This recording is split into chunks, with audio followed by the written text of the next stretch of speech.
Pues soy Temoris Greco, periodista y documentalista y amante de los viajes y de la ciencia política.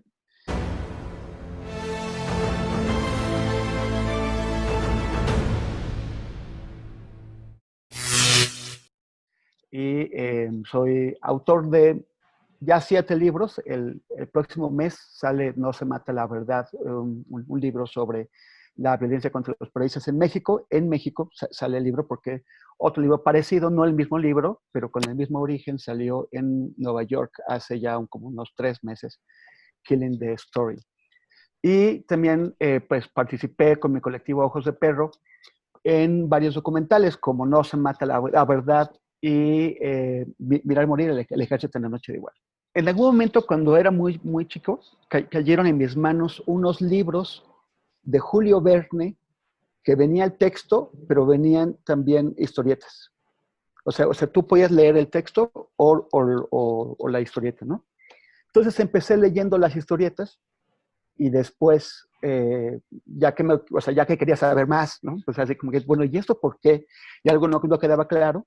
Entonces creo que ahí fue que empecé a leer ya la historia propiamente en prosa, ¿no? No en cuadritos.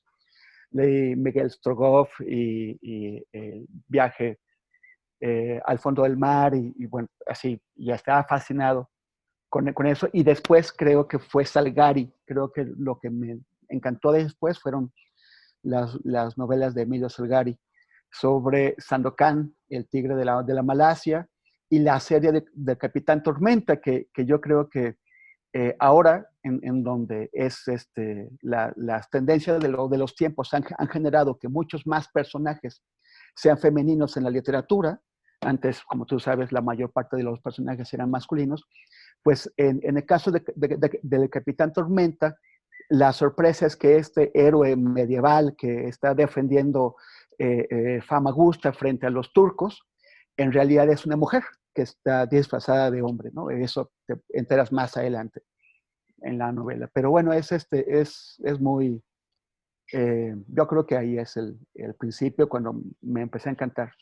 Y después pues vino el periodismo y también ahí caí un poquito sin darme cuenta. Cuando estaba en primero o segundo de secundaria empecé a publicar unas fotocopias en donde contaba noticias. Básicamente lo que leía lo ponía ahí como noticias, ¿no?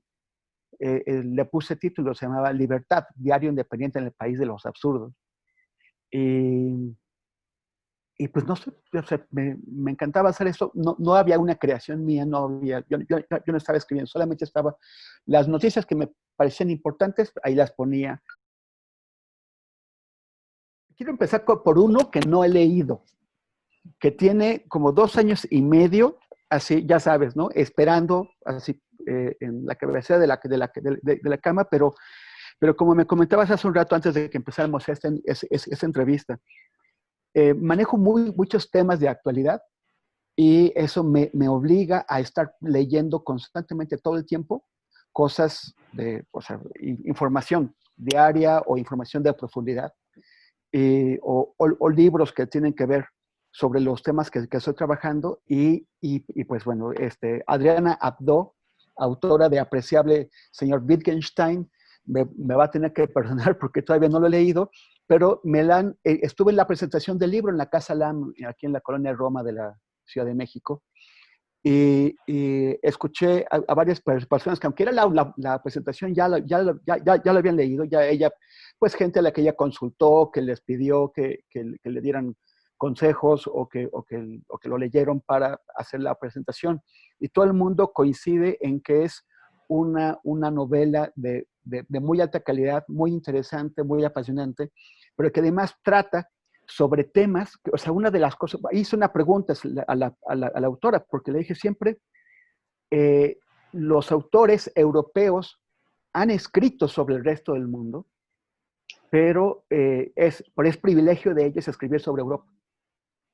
Y tú estás escribiendo sobre el mundo germánico, sobre las profundidades de la filosofía, y el hecho de que te haya salido bien fue editado por Ramón Córdoba, que murió el año pasado, el gran editor de Alfaguara, el hecho de que haya pasado sus filtros, que haya pasado el filtro de Ramón, que ahora, sí, que ahora haya sido recibido por gente que conoce muy, muy bien, me da la impresión de que es un muy buen trabajo intentando discutir desde una perspectiva latinoamericana, mexicana, lo que pasaba en el ambiente literario, perdón, filosófico del centro de Europa. Eso me parece súper atractivo además y pues bueno, pues espero que ya pronto pueda ir más allá de tenerlo y de verlo. Además, no es muy largo, tiene 200 páginas, entonces no debería ser tomarme demasiado tiempo, aunque también creo que invitará a la reflexión, entonces eso es importante. Ahí estamos en novela, ¿no? Otra novela, bueno, hay una gran autora que además es mi amiga, Beatriz Rivas. Beatriz Rivas ha ido, bueno, ella investiga mucho a profundidad los temas sobre los que va a escribir y lo hace con mucha sensibilidad. Este libro, Jamás Nadie, me gusta mucho. En particular, trata sobre cosas se está ubicado en dos épocas, se está ubicado en los años 20 y en la actualidad. Y trata sobre los chinos, la inmigración china a México, que fue perseguida, que fue esas cosas de las que en México casi nadie quiere hablar, del México racista, del México de Vasconcelos. Vasconcelos era un hombre muy racista y antichino especialmente. En La raza cósmica dedica párrafos a hablar, a denostar a los chinos y los trata como ratas. Beatriz busca entender no solamente lo que pasaba en aquel momento con la inmigración china, con la persecución que había contra ellos, sino también qué pasa con sus descendientes 80, 90 o años después.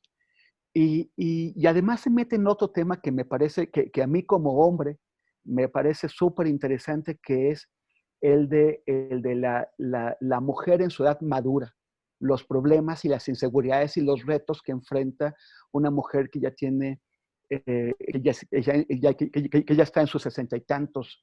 Y es una mirada a dilemas íntimos que no estamos acostumbrados a ver quienes no tenemos esa edad y sobre todo quienes somos hombres, porque se trata de temas de mujeres. También te busqué ahorita el libro anterior de Beatriz Rivas, que se llama Dios se fue de viaje, que ese es especialmente apasionante para mí, porque, bueno, también se presenta en dos épocas, en la época de Madame du Châtelier, pero también se ubica en la época de la Guerra Civil Española con Greta, ay no, se me está yendo el nombre del personaje, que es su personaje real, o sea, está explorando qué es lo que pasó con una fotógrafa, Gerda Taro, que fue una periodista y fotógrafa de aquella época que cubrió los incidentes en ese momento tan virulento para la historia de Europa. Y es bueno, también me parece súper interesante. Yo no sé por qué está aquí dos veces, hay dos ejemplares y no encuentro el que te quería enseñar, pero bueno, ahí está. Y otro que es muy querido para mí, porque los tres autores son mis amigos, uno de ellos murió, se suicidó hace 1 año y medio, Armando Vega Gil, lo escribió con Aileen Trax y con Beatriz Rivas, Fecha de caducidad. Tiene que ver con el 68, pero también con los 43 de desaparecidos, también nos conecta en varios momentos y niveles. Es una novela en donde cada uno de los autores representa a un personaje y fueron desarrollándola sin un plan preconcebido. O sea, nadie sabía a dónde iba a ir, sino que cada uno iba escribiendo y enviaba su parte y el otro tenía que reaccionar y la fueron construyendo de esa forma.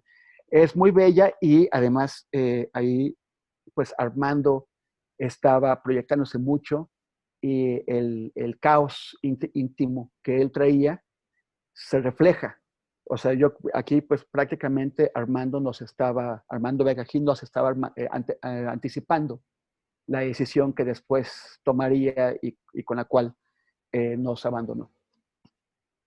Y este ya no es ficción, ni tampoco tengo el libro físico, pero este sí existe. Mira, este se llama Siete mitos de la conquista española y está escrito por Matthew Restoll. Ese es un libro de hace unos 18, 19 años. Tiene un libro que acaba de salir, me parece que el año pasado, que se llama Cuando Moctezuma conoció a Cortés, en donde esto que aquí son, o sea, desarrolla mucho más las ideas que ya esboza aquí. Y él hace pues revisa la forma en que nos han contado lo que ocurrió hace exactamente 500 años, en lo que él llama la guerra hispano-azteca.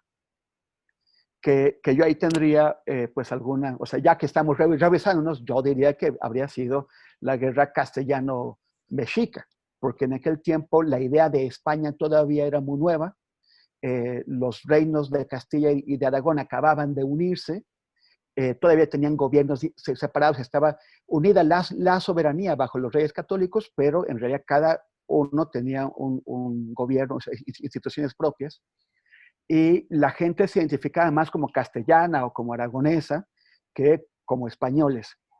Pero, y de la misma forma, los aztecas, lo de aztecas es un gentilicio que se adopta bastante adelante en el tiempo. En realidad ellos se llamaban a sí mismos los mexicas, ¿no? Pero bueno, más allá de esta desgresión, él hace un análisis a fondo, interesantísimo, apasionante. A ti te va a encantar porque revisa la literatura, la iconografía, la música, todo, cómo se fue construyendo el mito de la conquista, cómo se fueron construyendo mitos que además analizados bajo una luz un poquito más seria, pues son absurdos como el tema de que Moctezuma se murió. Moctezuma, que era un emperador absoluto, al que nadie le decía que no, y que creció así, y que estaba acostumbrado, había gobernado así durante muchos años, que tenía capacidades para decidir la vida o la muerte de una persona, y por encima de su decisión no había nada. De pronto, en esta mitología, Moctezuma se muere de miedo y cree que ya llegó Quetzalcóatl, y el cuento de Quetzalcóatl apareció también después. Eso ni siquiera Cortés lo sostuvo. Pero bueno, y cree que ya que llegó Quetzalcóatl y le entrega su reino a Cortés. Y eso, pues por donde lo veas, es ilógico. Es ilógico. Pero una cosa es suponer que es ilógico y otra cosa es meterte a las fuentes, ver las fuentes originales, ver y demostrarlo. Y no solamente demostrarlo, sino, como te decía, ver cómo se fue construyendo a lo largo de los siglos este mito. Y con esto, con este mito fundamental, pues va derribando muchos otros, ¿no? Como por ejemplo el cuento de que al tomar México, Tenochtitlán, y habían conquistado México, habían tomado una ciudad. Y después de ahí tuvieron, o sea, había muchos pueblos que no reconocían a los mexicas como sus jefes, ¿no? O que cuando cayeron los mexicas, pues ganaron una independencia al menos por algunas décadas o algunos siglos. En el caso de los yaquis, pues resistieron hasta todavía el gobierno de Obregón combatió contra los yaquis porque no se rendían. En el caso del Yucatán, pues como tú sabes, la guerra de castas duró por muchísimos años durante el siglo XIX y los indígenas mayas no se sometían ante la clase que está dominando o intentando tomar el control de la península. Entonces está interesantísimo. Cuando Cortés conoció a Moctezuma está en lengua castellana y me parece muy interesante. Ahora en estos años, o sea, en estos días de celebración de los 500 años, estoy leyendo a gente que todavía toma a Bernal Díaz del Castillo como si Bernal Díaz del Castillo hubiera existido. O toma a Hugh Thomas, me mata de la risa. Hugh Thomas es un historiador británico, un lord, un hombre que más allá de su rigor técnico como historiador, es un hombre que trae todo el bagaje del clasismo europeo, súmale a eso el clasismo británico, Súmale a eso el clasismo de la clase social a la que él pertenece, era un lord británico, y desde ahí él observa y juzga lo que está pasando. Hace un gran trabajo que no hay que desacreditar, pero finalmente sigue comprando los viejos mitos, sigue comprando historias, sigue comprando cuentos como que, por ejemplo, cuando el rey Axayácatl tomó, fue declarado Tlatoani de los aztecas a fines del siglo XV, sacrificaron a 80,400 personas. Y Matthew Restos se pone a ver, y los restos de esas 80,400 personas, ¿dónde están? ¿Quién lo dijo primero? A ver, ¿de dónde? O sea, ¿de qué están hablando?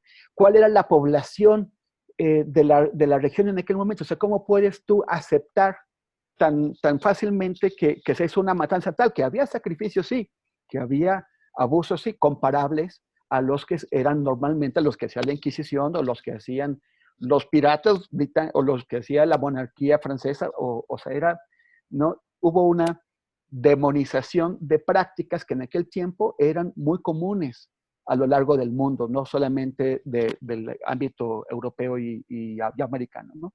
Entonces está interesantísimo y pues yo quisiera invitar a muchos de los señores que están opinando hoy en día, basándose en fuentes que ya han sido estudiadas y desmenuzadas y puestas en su lugar, pues que se actualicen, ¿no? Pues, pues bueno, tengo este programa en TV UNAM, ¿no? Diametral, que es de entrevistas sobre temas de coyuntura, principalmente de temas sociales y políticos. Y efectivamente en mi canal de YouTube, que es Temoris Greco, tal cual, también estoy tratando, tanto haciendo productos audiovisuales más elaborados como haciendo vivos para comentar qué es lo que está pasando. Y pues este año ha sido bastante intenso. O sea, en agosto salió este libro, Killing the Story. Killing the Story salió en Estados Unidos, dice Journalists Taking Their Lives to Uncover, Risking Their Lives, to Uncover the Truth in Mexico. Periodistas arriesgando la vida para descubrir la verdad en México, para revelar la verdad en México.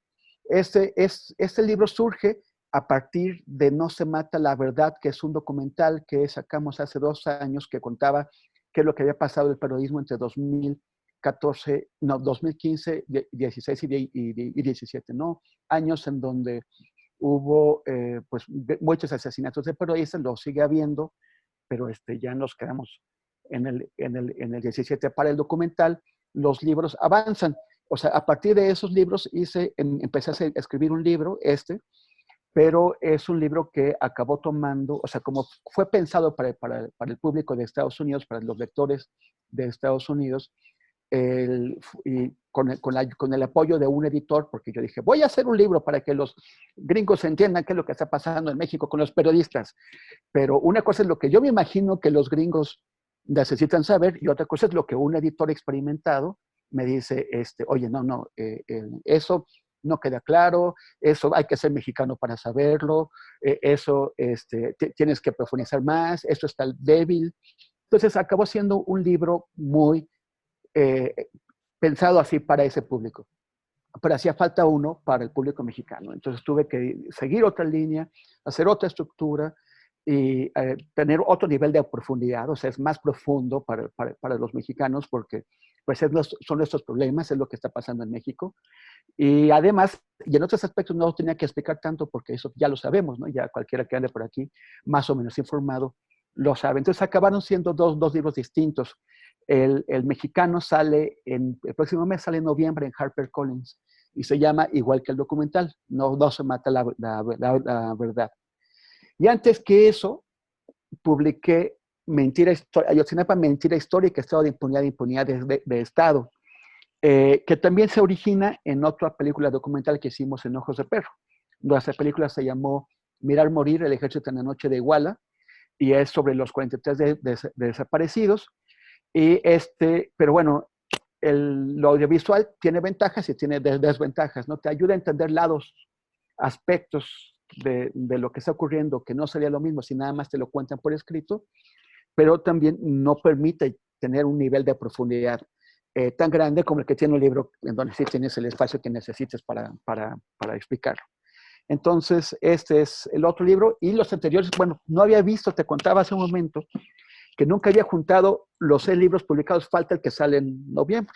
Pero bueno, sale El vocero de Dios, que es una aproximación a la ultraderecha en México, a través de sus mecanismos de reclutamiento de jóvenes, y como caso de ejemplo está el de Jorge Serrano Limón, que ahora ha perdido relevancia, fue famoso por su escándalo de las tangas, pero sobre todo porque él llegaba a lugares a sabotear lo que le parecía que estaba mal, por ejemplo, la película El crimen del padre Amaro, o una exposición en Bellas Artes donde aparecía la Virgen de Guadalupe con la cara de Marilyn Monroe, o así.